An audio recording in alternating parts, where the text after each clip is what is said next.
Skip nyo na yung kilay nyo, wag lang yung sunscreen guys. Tumisa amo ang lungsod kay and magkuanta.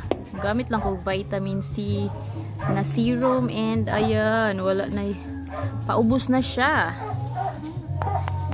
Ay. Ayan, ganahan ko mag vitamin C is because para mag-brighten and mag-lighten yung aking mga dark spots and acne scars. I like this vitamin C kasi hindi ako nagbe-breakout. Mas may mga vitamin C kasi na nakakapag-breakout. And yes, and maglagay lang ako ng serum, lip serum. Bilis! Kasi nag-aantay na sila. Magbibihis pa ako.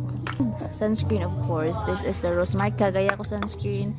Ito na yung ginagamit ko palagi because meron siyang coverage. So, hindi na ako gagamit ng skin tint. Sunscreen na lang. Yan. And guys, kahit marami ang ilagay nyo dito. Grabe, hindi talaga siya nagpipil. Tapos, ang dali pa niyang i-blend. Ayan. Kahit marami yung ilagay ninyo. Meron siyang amoy ha.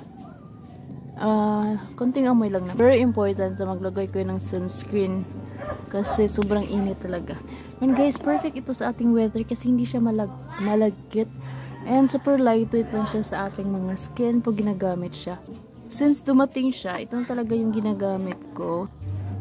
And I'm planning pa to buy another one. Kikila lang ako ng a little. Napaka-importante yung sunscreen kaya huwag nyo siyang i-skip. Skip nyo na yung kilay nyo, wag lang yung sunscreen guys. And the BLK na all over paint. This is shade Very Berry.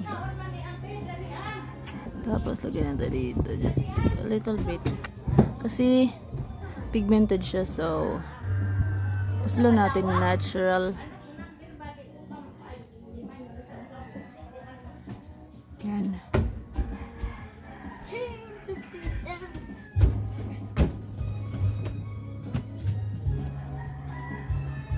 Ayan, yan lang guys.